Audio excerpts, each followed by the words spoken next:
بسم الله الرحمن الرحيم الرحمن الرحيم مالك يوم الدين إياك نعبد وإياك نستعين اهدنا الصراط المستقيم صراط الذين أنعمت عليهم. درود پڑھتے مل کے بآواز بلند محمد وعلی محمد صلی اللہ محمد وعلی لا حول ولا قوة إلا بالله العلي العظيم. أعوذ بالله من الشيطان اللعين الرجيم.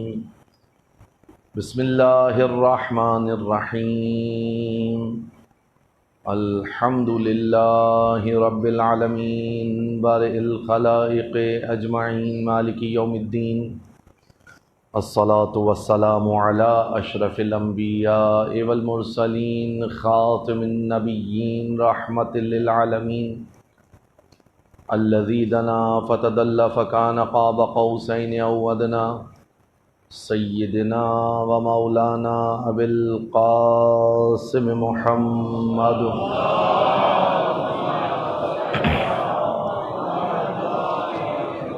وأهل بيته الطيبين الطاهرين المعصومين المظلومين الذين أذهب الله عنهم الرجس وطهرهم تطهيرا.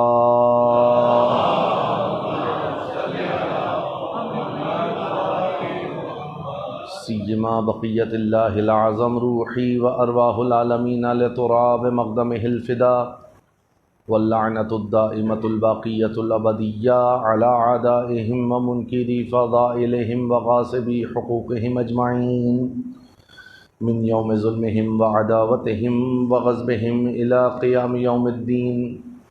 أما بعد قال الله فأعوذ بالله من الشيطان الرجيم. بسم الله الرحمن الرحيم. وجعلناهم أئمة يهدون بأمرنا وأوحينا إليهم فعل الخيرات وإقام الصلاة وإيتاء الزكاة وكانوا لنا عابدين. صلوات پڑھ مل کے محمد.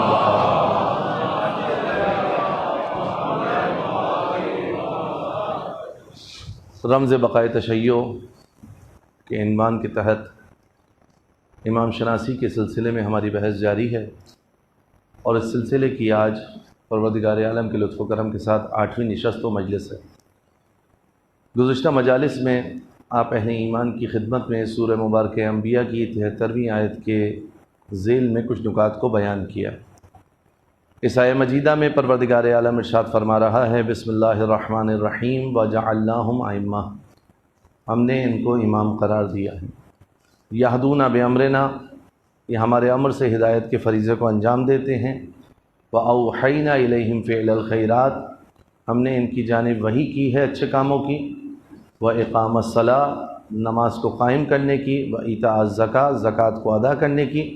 وَكَانُوا لَنَا عَابِدِينَ، یہ ہمارے عبادت گزار بندوں میں سے تھے.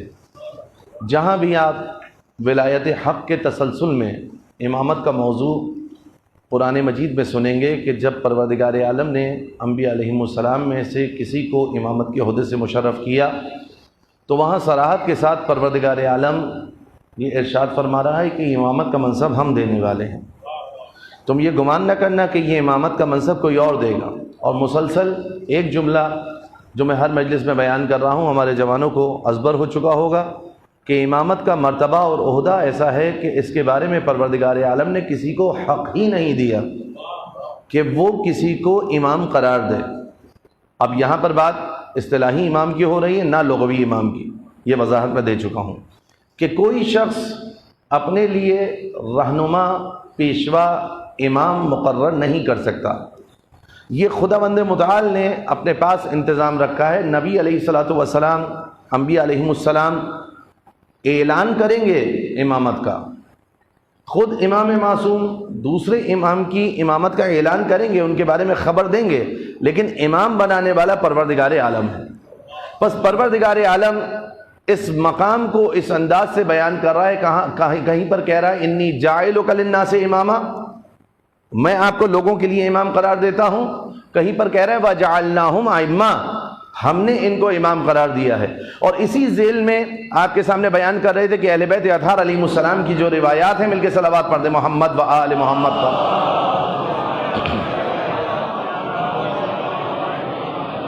وہ ہمیں اس جانب متوجہ کر رہی ہیں کہ دیکھو منصب امامت ہے کیا، حجت خدا کا کام کیا ہے۔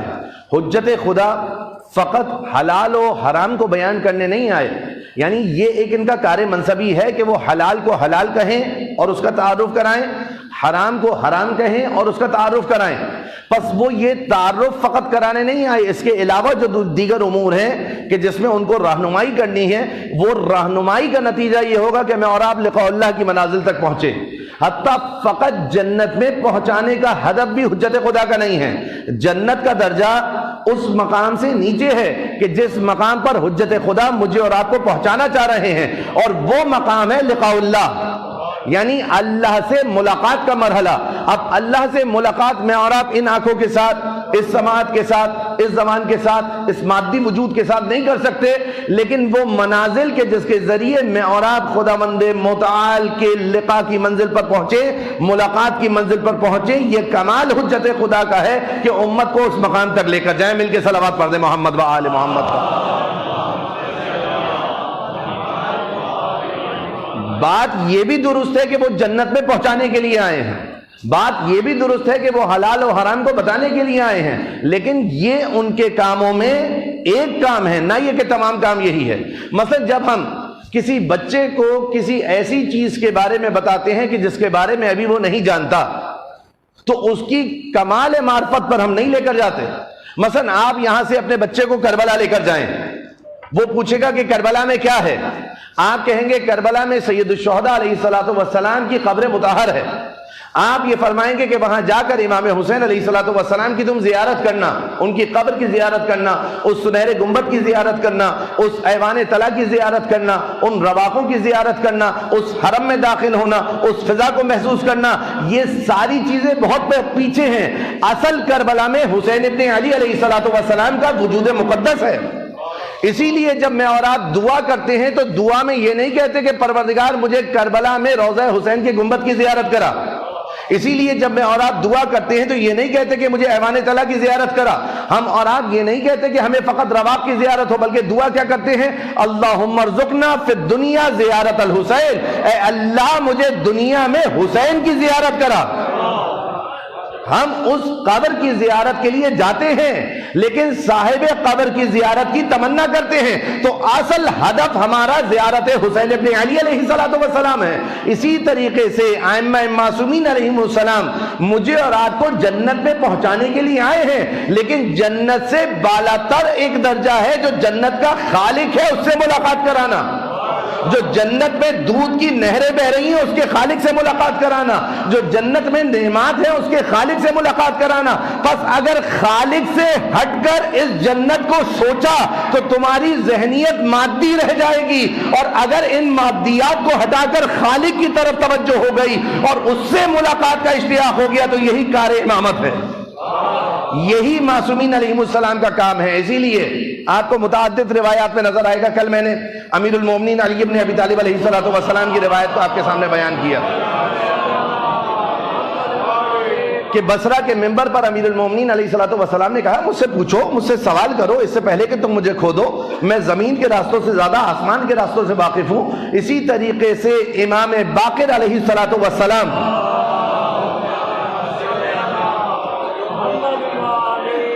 اپنے صحابی ابو حمزہ سے فرما رہے ہیں، ابو حمزہ تم میں سے جب کوئی، کافی کے اندر یہ روایت موجود ہے، تم میں سے جب کوئی چند فراسخ کا، چند فرسخوں کا، چند میلوں کا جب سفر کرتا ہے اور راستہ اس کو معلوم نہیں ہوتا تو اپنے لیے ایک رہنما تلاش کرتا ہے۔ عقلی بات ہے نا؟ اب آپ اس جدید دور میں چاہے آپ کسی بھی طریقے سے اپنے لیے راستے کا تعین کریں، جو بھی آپ کے پاس طریقہ کار ہو، مگر وہی راستے کا تعین کروانے والا رہنما ہو جائے گا۔ پس آپ جب مختصر سفر پر جاتے ہیں تو اپنے لیے ایک رہنما کو متعین کرتے ہیں جو آپ کو راستہ بتائے، اس کے بغیر میں اور آپ سفر پر نہیں جاتے، یا کسی ایسی سواری میں سوار ہوتے ہیں جو منزل تک پہنچائے، یا کسی ایسے رہنما کو ساتھ لیتے ہیں جو منزل تک پہنچائے، یا کسی جدید آلے کے ذریعے اپنے منزل تک پہنچنے کا اطمینان حاصل کرتے ہیں۔ جب گھر سے نکلتے ہیں جب تک راستہ معلوم نہ ہو تو معمولی سفر بھی ہم اختیار نہیں کرتے۔ بس امام باقر علیہ السلام فرما رہے ہیں کہ اے ابو حمزہ، جب تم چند فرسخ کا سفر کرتے ہو تو اپنے لیے رہنما کو طے کرتے ہو، جبکہ تم آسمان کے راستوں سے زیادہ اجہل ہو، یعنی وہ راستے تمہارے لیے ناشناختہ ہیں، تم ان راستوں کو پہچانتے نہیں ہو، تو کیوں اپنے لیے رہنما لوگ مقرر نہیں کرتے کہ جو ان کو آسمانوں کی سیر کرائے، جو ان کو آسمانوں کی سیر کرائے۔ میں بار بار یہ کہہ رہا ہوں کہ آسمانوں کی سیر سے مراد یہ سیارے نہیں ہیں، یہ 7 پرتیں نہیں ہیں، یہ نیلی چھتری نہیں ہے، عطارد نہیں ہے، چاند نہیں ہے، مریخ نہیں ہے۔ آسمانوں کا راستہ یعنی لقاء اللہ کا راستہ، وہ مقام معصومین علیہم السلام کہ جہاں پر جا کر جبرائیل رک جائیں مگر محمد مصطفیٰ آگے جائیں، جہاں پر جا کر مجردات کی حدیں بھی ختم ہو جائیں۔ کاش میں اس لفظ مجرد کو یہاں صحیح سے بیان کر سکوں۔ دیکھیں، میں اور آپ مادیت رکھتے ہیں، ملائکہ مجرد ہیں، مادیت نہیں رکھتے۔ ملک جا کر جہاں پر رکے اور کہے کہ اس سے آگے بڑھنے کی مجھے اجازت نہیں ہے، وہاں پر محمد مصطفیٰ صلی اللہ علیہ وآلہ وسلم جائیں۔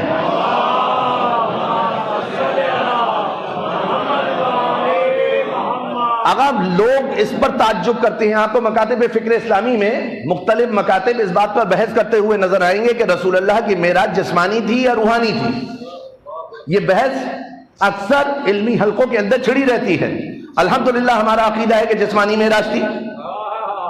ہمارے ائمہ معصومین علیہ السلام نے ہمیں یہ عقیدہ دیا کہ معراج جسمانی تھی، لیکن آپ دیکھیں مکاتب کے اندر بحث ہوتی ہے کہ جسمانی معراج تھی یا روحانی معراج تھی۔ تعجب وہ اس بات پر کر رہے ہیں کہ رسول اکرم اس معراج پر گئے کیسے۔ ایک صاحب نے میرے سامنے اپنے اس تعجب کو بیان کیا کہ عجیب بات نہیں ہے، رسول اللہ صلی اللہ علیہ وآلہ وسلم چند لحظوں میں یہاں سے وہاں چلے گئے، یہ کیسے ہو سکتا ہے؟ میں نے کہا آپ اس پر تعجب کر رہے ہیں کہ رسول وہاں گئے کیسے، مجھے اس پر تعجب ہو رہا ہے کہ اس منزل پر پہنچنے کے بعد واپس آئے کیسے۔ توجہ ہے؟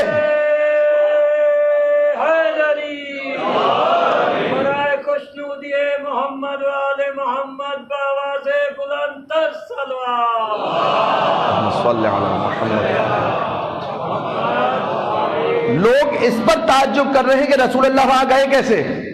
ہمیں اس پر تعجب ہو رہا ہے دنا فتدل فکان قاب قوسین او ادنا، کہ جب 2 کمانوں یا اس سے کم کا فاصلہ تھا، اس منزل لقاء پر پہنچنے کے بعد، اس لذت کو پانے کے بعد، اس کیفیت میں آنے کے بعد واپس پلٹے کیسے۔ تعجب اس پر نہ کیجئے کہ وہ گئے کیسے، احسان یہ مانیے کہ اس منزل پر جانے کے بعد ہماری ہدایت کے لیے واپس آ گئے۔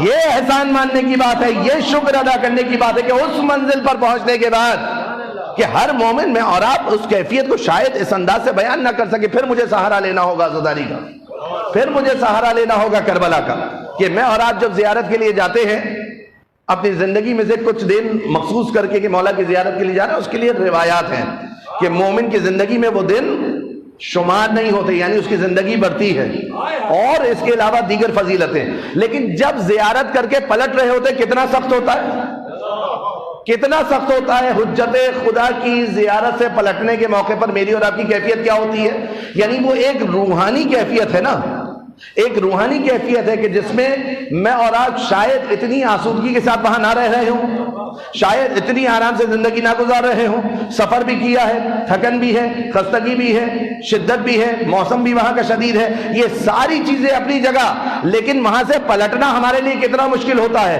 اب آپ ذرا تصور کیجئے کہ معصوم کے روضے سے پلٹنا ہمارے لیے مشکل ہے، معصوم کا لقاء اللہ کی منزل پر جا کر لوگوں کی ہدایت کے لیے پلٹنا کیا آسان مرحلہ تھا؟ آپ اس پر تعجب کر رہے ہیں کہ جسم وہاں گیا کیسے، میں اس پر تعجب کر رہا ہوں کہ وہاں سے آئے کیسے۔ اس لذت کو پانے کے بعد ہماری ہدایت کے لیے اللہ کے رسول صلی اللہ علیہ وآلہ وسلم واپس آئے، اور جب واپس آئے تو اصحاب نے سوال کیے، یا رسول اللہ معراج پر کیا دیکھا، یا رسول اللہ معراج پر کیا دیکھا۔ بعض دفعہ سوالات کے ذریعے بہت سی گرہیں کھلتی ہیں، بہت سی گرہیں کھلتی ہیں، اور رسول اللہ صلی اللہ علیہ وآلہ وسلم بھی چاہتے تھے کہ سوال کیا جائے، سرکار بھی چاہتے تھے کہ سوال کیا جائے۔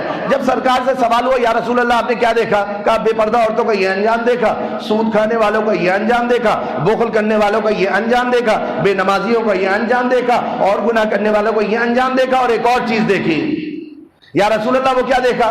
کہا کہ جب میں عرش کے نزدیک گیا تو میں نے دیکھا کہ علی ابن ابی طالب علیہ السلام کے گرد ملائکہ حلقہ ڈالے کھڑے ہیں۔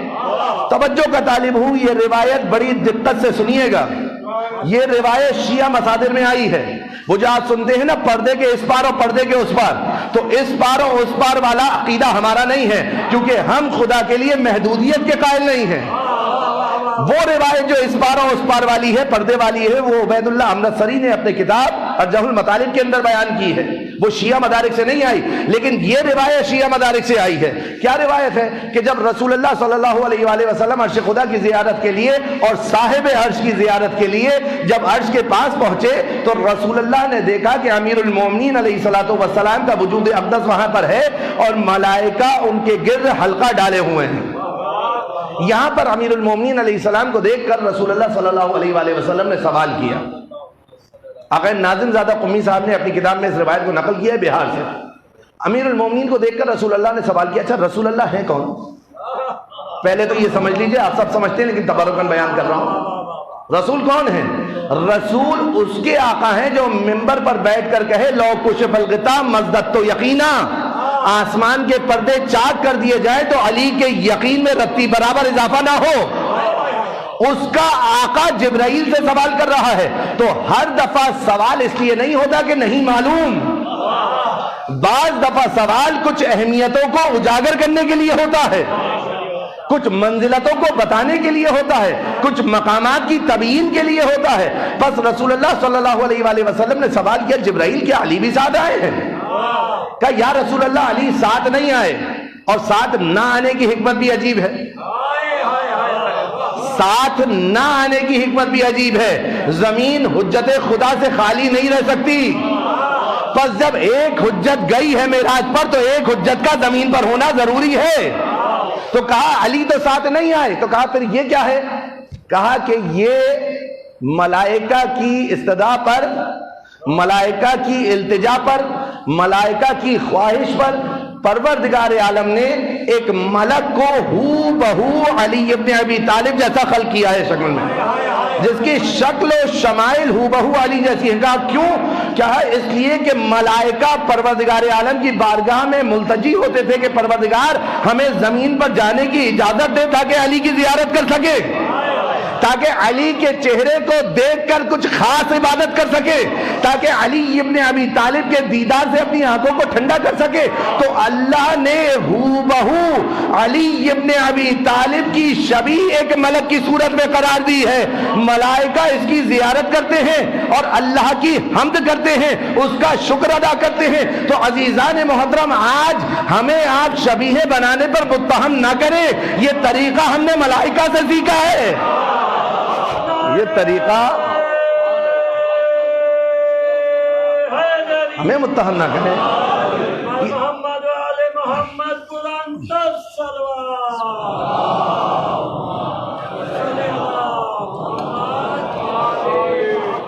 صلوات اللہ علیہ وسلم۔ ایک اور صلوات پڑھیں مل کے محمد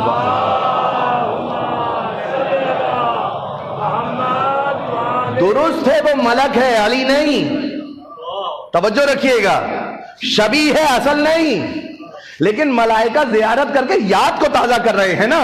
یہ شبیہ بھی اس لیے بنائی جاتی ہیں تاکہ یاد تازہ ہو، اصل نہیں ہے، شبیہ ہے، اصل تو علی ہی ہے۔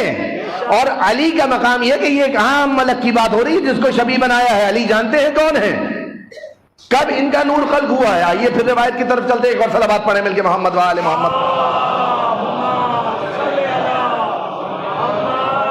مصیبت یہی ہے کہ لوگوں نے مقام اہل بیت کو نہیں سمجھا، شان اہل بیت اطہار علیہ السلام کو نہیں سمجھا، لہذا میں اور آپ جب یہ کہتے ہیں نا کہ ان کا مقام اتنا بلند ہے تو ان کی عقول کے اندر، ان کی عقلوں کے اندر یہ بات سما نہیں پاتی کہ ان کا مقام کیسے بلند ہو سکتا ہے۔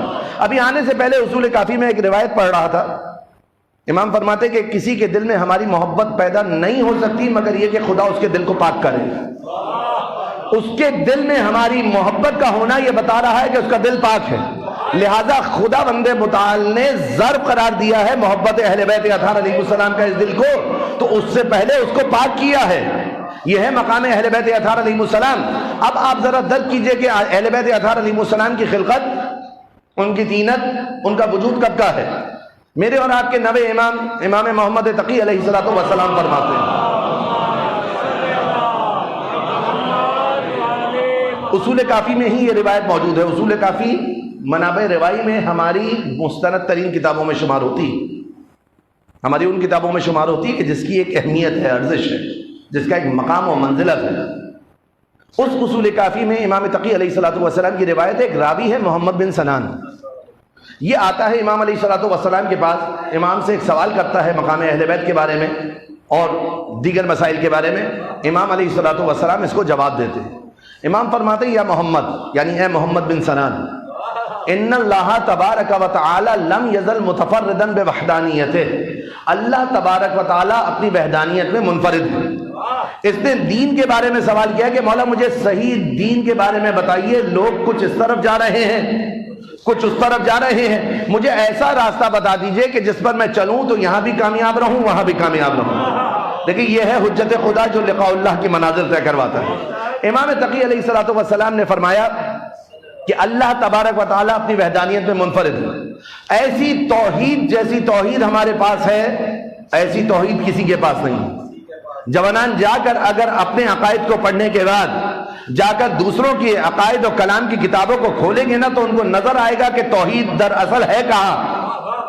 وہاں توحید کا شور زیادہ ہے، یہاں معصومین علیہ السلام نے حقیقی توحید بتائی ہے کہ دیکھو تم خدا کو نہ یہاں نہ وہاں ان آنکھوں سے نہیں دیکھ سکتے، کیونکہ یہ آنکھیں ہیں مخلوق، اس مخلوق میں خالق سما نہیں سکتا، تمہیں اس کو دیکھنے کے لیے اپنی وہ آنکھیں روشن کرنی پڑیں گی کہ جو نور ہے۔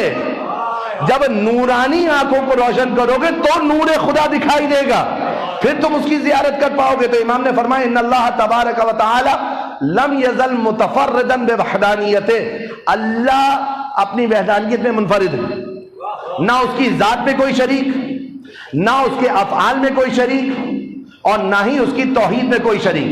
بس پروردگار عالم کے ساتھ کوئی شریک نہیں ہے۔ تصور نہ کرنا کہ کسی معاملے میں پروردگار عالم کسی کا محتاج ہے، مستقل بالذات فقط پروردگار عالم ہے، باقی ساری کائنات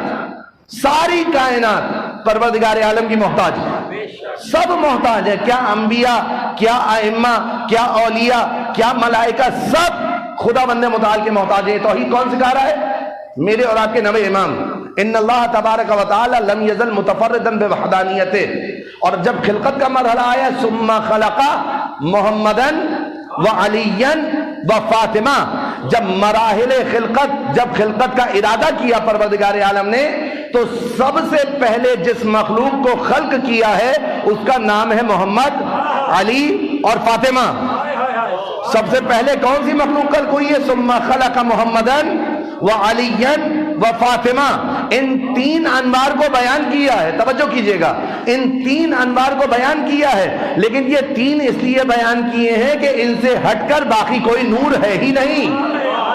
وہ جو بعد کے معصومین ہیں نا وہ بھی انہی کا حصہ ہیں۔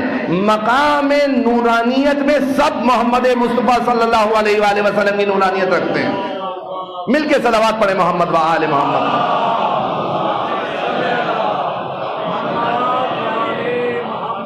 ثم خلق محمد وعلیا وفاطمہ، جب خلقت کا ارادہ کیا تو خلق کیا محمد، علی و فاطمہ کو۔ فمکثوا الف دہر، 1000 زمانے تک یہ انوار پروردگار عالم کے حضور عبادت میں مشغول رہے۔ ثم خلق جمیع الاشیاء، اور اس کے بعد تمام چیزوں کو خلق کیا۔ اگر یہ جو کہا ہے نا فمکثوا الف دہر، یہ قائم رہے، ٹھہرے رہے 1000 زمانے تک خدا بند متعال کے حضور۔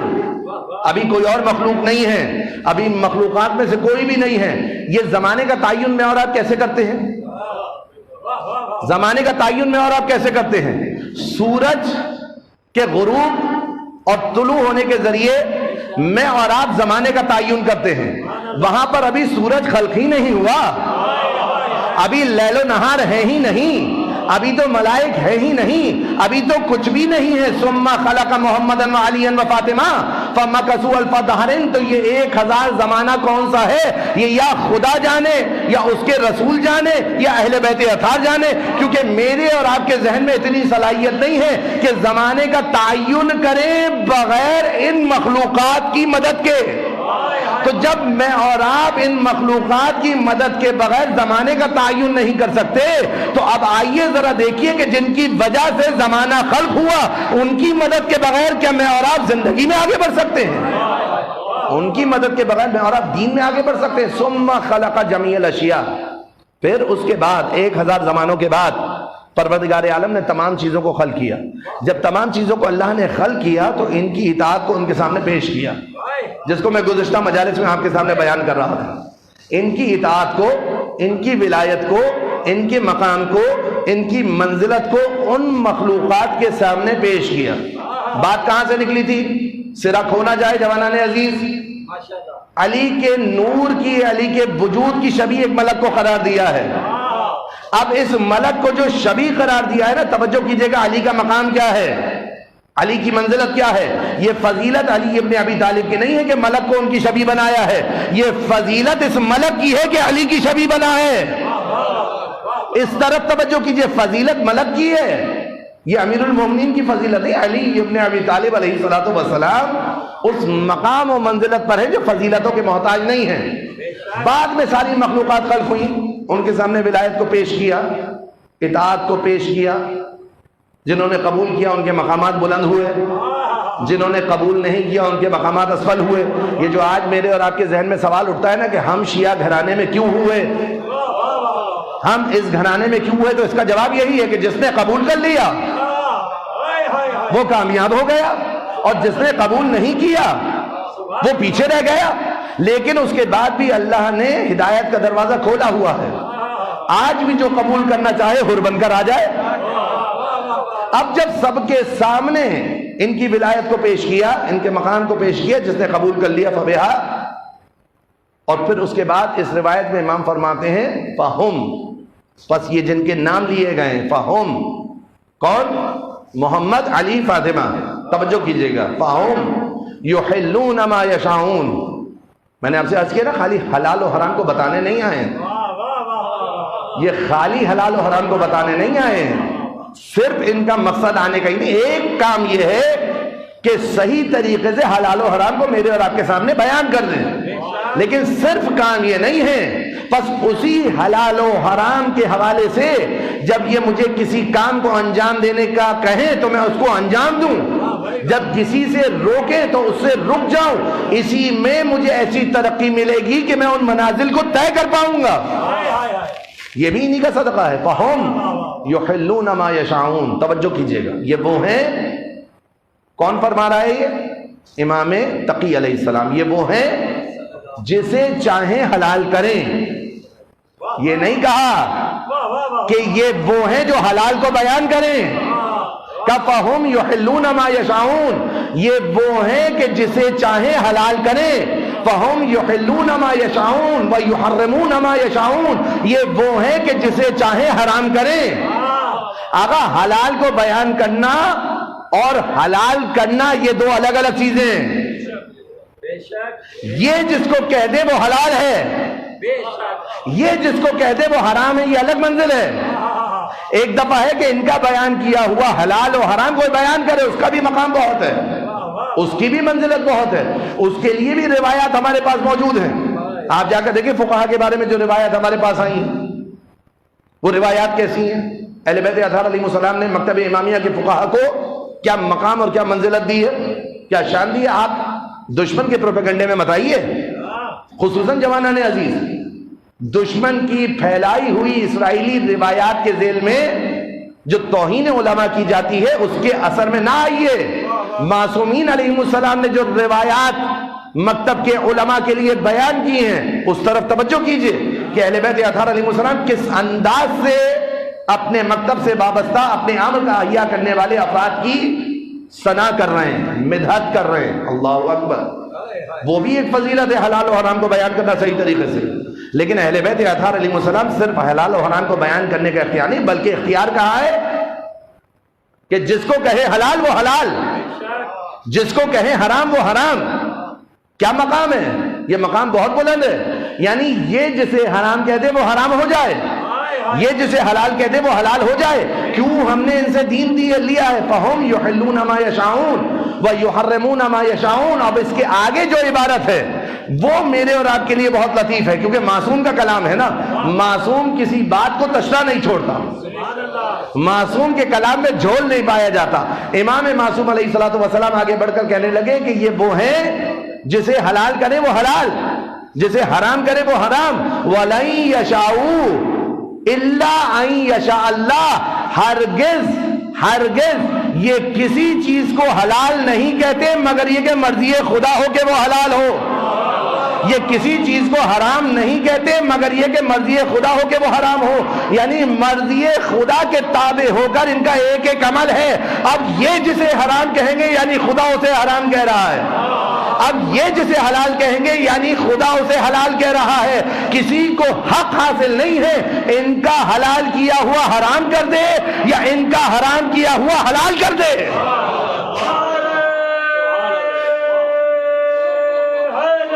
کسی کو حق حاصل نہیں ہے. خوشنودی محمد وآل محمد باواز بلند کر صلوات.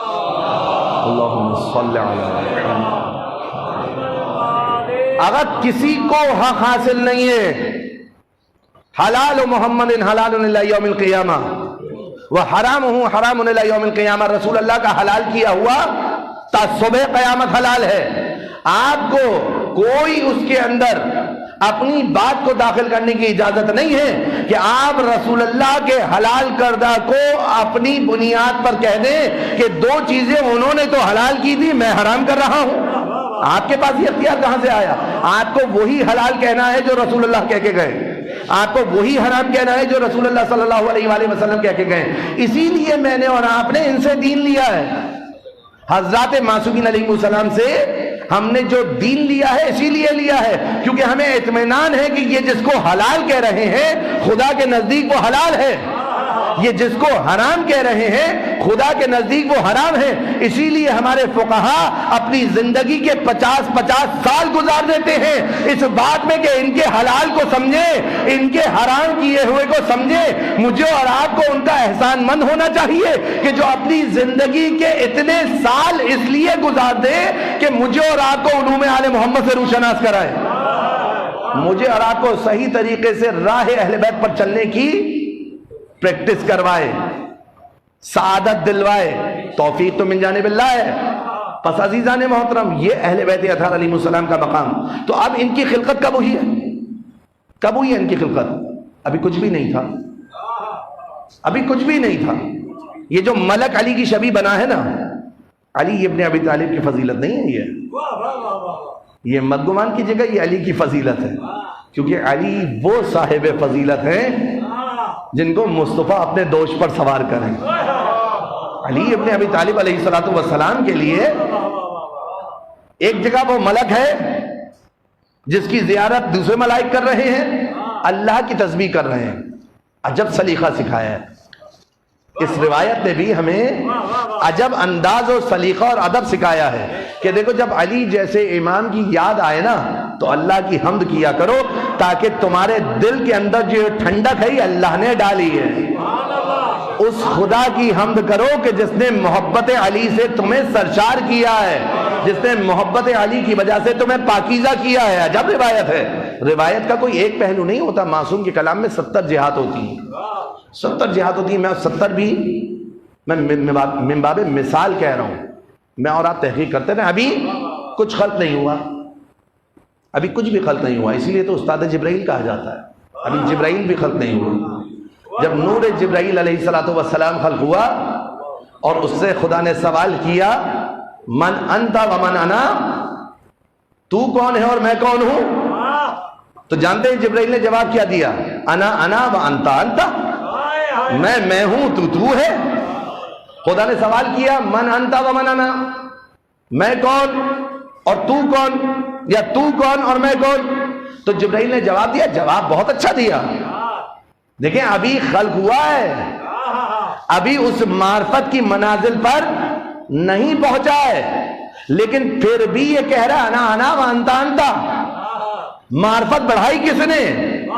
معرفت کو کمال کس نے، معرفت کو کمال پہ کس نے پہنچایا؟ وہاں سے ایک نور بولا. یہ کیوں نہیں کہتا انتا رب الجلیل وَأَنَا عَبْدُ الذَّلِيلِ، تو میرا جلیل رب ہے، میں تیرا پست بندہ ہوں. پس یہ توحید کون سکھا رہا ہے؟ وہی سکھا رہا ہے نا کہ جو دعائے کمین میں مجھے اور آپ کو سکھا رہا ہے، جو دعائے کمین میں مجھے سکھا رہا ہے. یا رب ارحم ضعف بدنی، اے اللہ میرے بدن کی کمزوری پر رحم فرما. ورقۃ جلدی، میری جلد کی کمزوری پر رحم فرما. انا عبدک الضعیف الذلیل، میں تیرا وہ بندہ ہوں جو ضعیف بھی ہے اور ذلیل بھی ہے، جو تیری عظمت کے آگے پست ہے. یہ کون سکھا رہا ہے؟ یہ وہی سکھا رہا ہے جس نے جبرائیل کو سکھایا تھا انتا رب الجلیل وانا عبد الذلیل، تو میرا جلیل رب ہے، میں تیرا پست بندہ ہوں. پس خدا کی عظمت کے آگے تو سبھی پست ہے نا. تو اب اس معرفت کے مقام پر پہنچانے والی ذات کہ جس نے تعارف پروردگار عالم کرایا، جس نے اپنی بندگی کا تعارف کرایا، اس خاطر کہا جاتا ہے تو علی کا مقام اس سے نہیں بڑھ رہا کہ ملک کی شبی، ملک کو شبی قرار دیا کہ علی علیہ السلام کا مقام اس سے بالاتر ہے. سبحان اللہ. کیونکہ یہ خانوادہ فضیلتوں کے لیے نیاز مند نہیں ہے. یہ خانوادہ فضیلتیں جمع کرنے کے لیے نکلتا نہیں، فضیلتیں ان کے در پر آتی ہیں، اور جب فضیلتیں ان کے در پر آتی ہیں تو انمان فضیلت پا کر جاتی ہیں. اور وہ کیسا انمان فضیلت ہوتا ہے کہ اگر کسی بھی فضیلت کو آپ کو جانچنا ہے کہ یہ کام با فضیلت ہے یا نہیں ہے تو تلاش کیجئے سیرت محمد و آل محمد میں. اگر ان کی سیرت میں نظر آئے گا تو اس میں فضیلت ہے، اگر ان کی سیرت میں نظر نہیں آئے گا تو فضیلت نہیں ہے. انفاق کا مرحلہ ہو تو دیکھیے اہل بیت اطہار کیسے انفاق کرتے تھے، کیا انداز تھا انفاق کرنے کا. فقراء اور مساکین کے دروازے پر رکھ کر آ جاتے تھے، ان کو بھی نہیں پتا چلتا تھا کہ کون رکھ کر گیا ہے.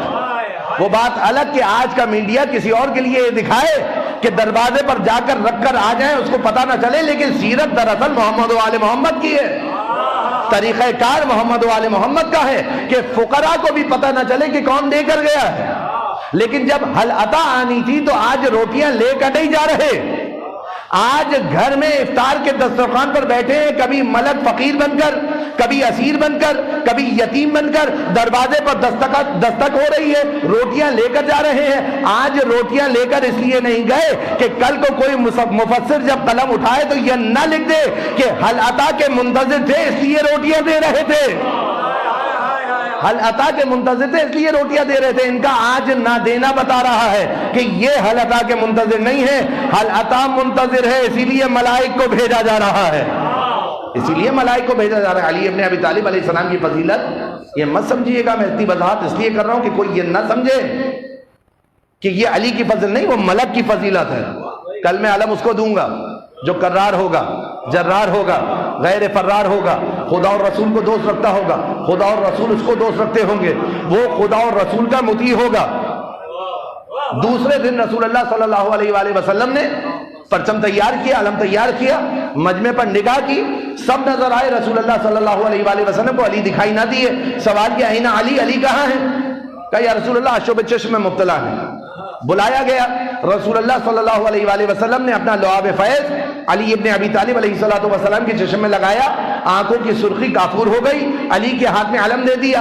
اب آپ کو سمجھ میں آیا کہ اس مجمع میں علی کیوں نہیں تھے؟ کہ کل کو جب مورخ لکھے کہ متمنیان علم میں سب کھڑے تھے، ایک علی نہیں تھے، تو اس سے یہ ثابت ہو جائے کہ علی ابن ابی طالب کی فضیلت یہ نہیں ہے کہ علی کے ہاتھ میں علم آیا، یہ علم کی فضیلت ہے کہ دست علی میں آ کر برکت ہوا.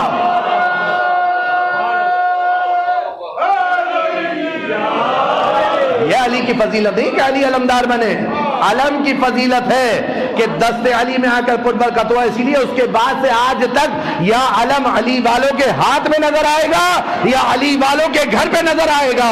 مل کے صلوات پڑھے محمد و آل محمد.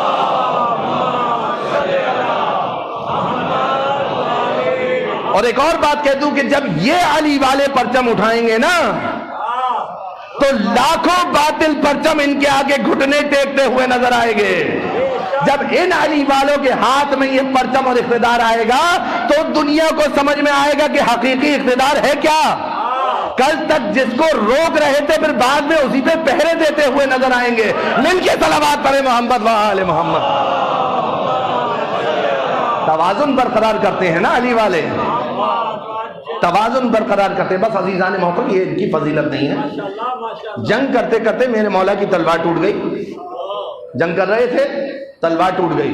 امیر المومنین نے تلوار طلب نہیں کی, قریبی شجر سے ایک ٹہنی کو توڑا, مصروف جہاد ہو گئے. تلوار طلب نہیں کی, ٹہنی کو توڑا, مصروف جہاد ہوئے. تلوار مانگتے تو مل جاتی, نہیں ملتی, بالکل مل جاتی. شاعر نے بھی شاید اسی مقام کے لیے کہا ہے کہ مومن ہو تو بے تیغ بھی لڑتا ہے سپاہی. لیکن یہاں بات مومن کی نہیں ہو رہی, یہاں بات امیر المومنین کی ہو رہی ہے.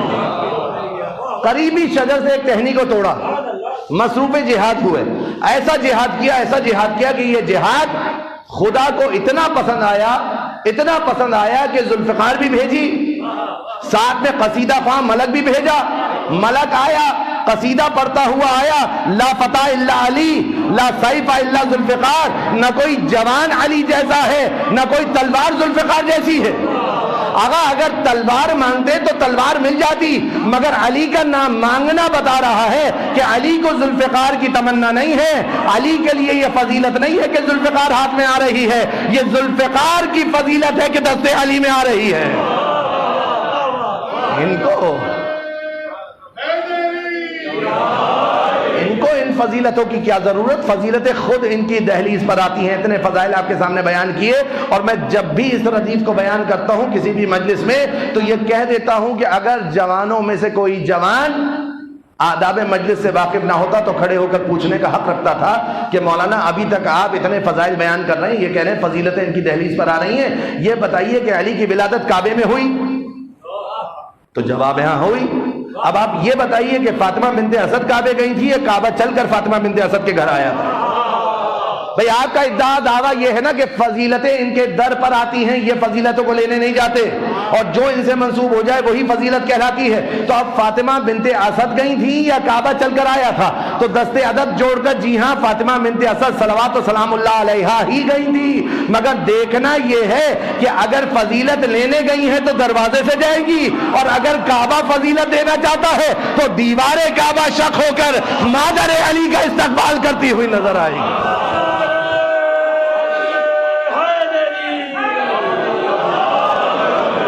یہ مقام و منزلت اہل بیت اطہار علیہ السلام. ان کی فضیلت کیا ہے؟ ان کی فضیلت کیا ہے؟ ان سے خود پوچھئے. یہ جو میں اور آپ بات چیزیں بیان کر رہے تھے, ذوالفقار مل گئی, کس کی فضیلت؟ علم مل گیا, کس کی فضیلت؟ ملک شبی بن گیا, کس کی فضیلت؟ آقا یہ چیزیں متمسک ہو رہی ہیں, ان کی فضیلت ہے. ان کی فضیلت کیا ہے؟ ان کی فضیلت یہ ہے جس کو وہ خود بیان کرے, الہی کفا بی عزن ان اکون لک عبدن و کفا بی فخرن ان تکون لی ربن. اے اللہ میری عزت کے لیے یہی کافی ہے کہ میں تیرا بندہ ہوں, اور میرے فخر کے لیے یہی کافی ہے کہ تو میرا رب ہے. انت کما احب, تو ویسا ہے جیسا میں چاہتا ہوں. فاجعل لی کما تحب, علی کو ویسا بنا دے جیسا تو چاہتا ہے. یہ اپنی فضیلت بیان کر رہے ہیں. یہ ہے مقام فضیلت ہے خدا, علی کو ویسا بنا دے جیسا تو چاہتا ہے. تو عزیزان محترم ان کی فضیلتیں ان سے پوچھئے. ان کی فضیلتیں آپ کو کوئی غیر نہیں بتائے گا, یہ خود اپنی فضیلتیں بتائیں گے, یہ خود اپنے مقام کو بتاتے ہوئے نظر آئیں گے. کیا بیان کر رہے ہیں کہ میں کون ہوں؟ میں وہ ہوں جس کو رسول اللہ نے اپنی آغوش میں پالا. خود مولا ان فضیلتوں کو بیان کرے. کیسے پالا؟ کہ دہن سے نوالے کو نرم کرتے تھے, اور اس نرم ہوئے ہوئے نوالے کو میرے دہن میں دیتے تھے.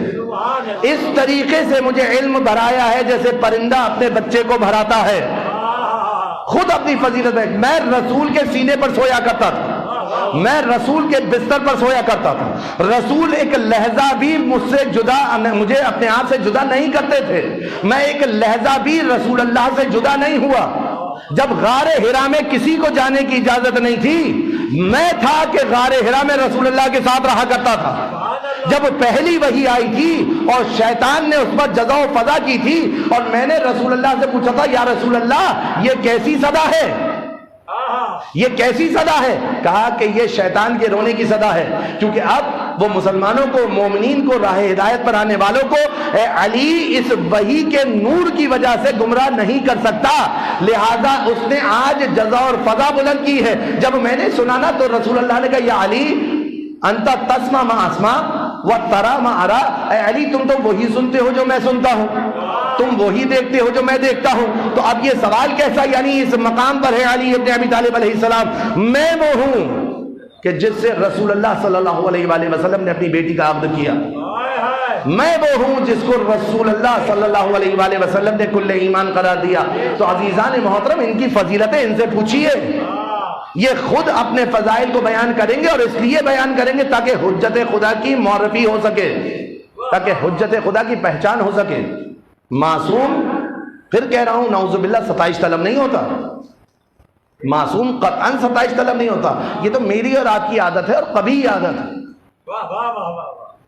ہماری، بلکہ میں اپنی ذات میں منحصر کروں، میری یہ قبیح عادت ہے اگر ہے کہ کوئی میری تعریف کرے تو میں خوش ہو جاؤں، کوئی میری اصلاح کرے تو میں برا مان جاؤں، کوئی میری برائی کرے تو مجھے رنجیدہ خاطر ہو، یہ قبیح عادت ہے۔ معصوم ستائش طلب نہیں ہوتا، معصوم کے فضائل بیان کرنے کا حکم خدا اور رسول نے دیا ہے تاکہ معاشرہ با فضیلت ہو، تاکہ معاشرے کے اندر فضیلتیں پائی جائیں۔ بھلا ہو سکتا ہے کہ علی کا چاہنے والا معاشرہ ہو اور اس میں فضیلتیں نظر نہ آئے، علی کے چاہنے والے لوگ ہوں اور ان کے اندر صداقت نظر نہ آئے؟ ممکن نہیں ہے۔ بس اہل بیت اطہار علیہ السلام کی عظمت، ان کا مقام، ان کی منزلت بیان کرنے کا اس لیے حکم دیا گیا تاکہ لوگ ان کے قریب آئیں، لوگ ہدایت کی طرف آئیں۔ نہ اہل بیت اطہار علیہ السلام کو خود کوئی ضرورت نہیں ہے۔ آپ خود بتائیے کہ جن کے قصیدے ملائک پڑھ رہے ہوں، نہ ان کو اس کی ضرورت ہے کہ میں اور آپ ان کے قصیدے پڑھیں، نہ ان کو اس کی ضرورت ہے کہ میں اور آپ ان پر گریہ کریں، یقین جانے کوئی ضرورت نہیں۔ جن کے قصیدے ملائک پڑھ رہے ہوں، جن کے قصیدے انبیاء پڑھ رہے ہوں، اس علی کو کیا ضرورت کہ میرے اور آپ کے فضائل بیان کرنے کی نیاز مند ہو؟ نہ، یہ ہماری ضرورت ہے کہ ہم ان کے فضائل کو بیان کریں۔ اور جس حسین پر ملائک ہر وقت گیسو پھیلا کر گریہ کرتے رہے، 4000 ملائک قبہ حسین پر گیسو پھیلائے، خاک آلودہ، وہی خاک جو 61 ہجری کی عاشورہ میں دوران جنگ ان کے وجود پر آئی، اسی حالت میں آج بھی گیسو پھیلائے گریہ کر رہے ہیں۔ ملائک آئے، روایت میں امام حسین علیہ السلام سے خواہش کی کہ ہم اس جنگ میں حصہ لینا چاہتے ہیں۔ مولا نے یہ کہہ کر منع کر دیا کہ تم انہیں دیکھو گے، وہ تمہیں نہیں دیکھیں گے، اور یہ بات عادل کے تقاضے کے خلاف ہے کہ میں اس جنگ میں تم کو اس طرح سے شامل کروں۔ وہ مقام اعلاء پرچم حق تھا کہ جب بدر و احد میں تم نے ساتھ دیا اللہ کے حکم سے، یہاں اختیار کے ساتھ آئے ہو تو اب حسین کی اطاعت کرو، یہ ہے مقام اطاعت حسین ابن علی۔ وہ ملائکہ آج تک قبہ امام حسین علیہ السلام پر یسوع پھیلائی گریہ کر رہے ہیں۔ اگر یہ فرش اعضا، اس کی اہمیت جانتے ہیں کیا ہے؟ ملائک جب اس فرش سے اٹھ کر جاتے ہیں نا تو ہمارے پاس روایات ہے کہ حوران جنہ، جنت کی حوریں یہ کہتی ہیں کہ تمہارے پاس سے ایسی لطیف خوشبو آ رہی ہے جو ہم نے کبھی نہیں سونگی۔ کہاں سے آ رہے ہو؟ ایسی خوشبو ہم نے کبھی نہیں سونگی، کہاں سے آ رہے ہو؟ وہ ملائک یہ کہتے ہیں کہ ہم فرش عزائے حسین سے آ رہے ہیں۔ عجب ہے، عجب ہے واقعی۔ کہا کہ جاؤ ہمارے لیے بھی عطر لے کر آؤ۔ کہا مجلس ختم ہو گئی، عزادار چلے گئے۔ قرآن جنہ فرمائش کرتی کہ جاؤ اس فرش پر جا کر اپنے آپ کو مس کر کے آؤ۔ یہ فرش عزائے حسین، اس حسین کو میرے اور آپ کے گریے کی کیا ضرورت ہے؟ آقا اس سے بہت بلند مرتبہ ہے۔ امامت کے مقام کو میں اور آپ سمجھ جائیں، امامت اور ائمہ بہت بلند مقام رکھتے ہیں، لیکن دنیا نے ان کے مقام کو نہیں سمجھا۔ آپ ذرا تصور کیجئے، کل 50 سال کے بعد، رسول اللہ کے کل 50 سال کے بعد، وہ گلا جس پر رسول اللہ بوسہ دیتے تھے اس پر خنجر چل رہا ہے، وہ سینہ جس پر رسول اللہ چوما کرتے تھے اس پہ گھوڑے دوڑائے جا رہے ہیں، وہ ذات کہ جس کا رونا رسول اللہ کو گوارا نہیں تھا، وہ مقتل میں متعدد مقامات پر روتا ہوا نظر آ رہا ہے۔ کیا ہو گیا تھا ایسا کہ رسول اللہ کے بعد اتنے لوگ بھی بدل گئے، اتنی افکار تبدیل ہو گئی؟ وہ حسین جو رسول اللہ کے دوش پر سوار ہوتے تھے، اسی حسین کو گھوڑے پر سے تیر سے شعبہ مار کر گرایا جا رہا ہے۔ جس حسین کے لیے رسول اللہ اپنا خطبہ چھوڑتے تھے کہ کہیں حسین کا لباس خاک آلود نہ ہو، اسی حسین کو خاک اور خون میں غلطہ کیا جا رہا ہے۔ اگر لوگ کہتے ہیں کہ کربلا کی مصیبت گزرے اتنے سال ہو گئے، لوگ تمسخر اڑاتے ہیں، مجھے پھر میں حیرت کا لفظ استعمال کروں گا، مجھے واقعاً حیرت ہوتی ہے کہ خدا ہی ہے جس نے ہمارے دلوں کو سنبھالا ہوا ہے، وَإِلَّا یہ مصائب پڑھتے ہوئے، یہ مصائب بیان کرتے ہوئے، یہ مصائب سنتے ہوئے ہماری روحیں پرواز کر جائیں۔ یہ خدا ہی ہے جس نے سنبھالا ہوا ہے۔ کتنی دفعہ مقتل کے دروس منعقد کیے جاتے ہیں، مقاتل کے دروس منعقد ہوتے ہیں، لیکن میں نے نہیں دیکھا اپنی اس مختصر سے تجربے میں کہ کوئی بھی مقتل کا درس مکمل ہوا ہو، کسی نہج تک پہنچا، درس رہتا ہی نہیں، مجلس میں تبدیل ہو جاتا ہے۔ آپ بتائیے کیسے بیان کرنے والا بیان کرے، کیسے سننے والا سنے، کس طریقے سے بیان کیا جائے کہ مقتل میں چند مقامات پر حسین ابن علی نے گریہ کیا۔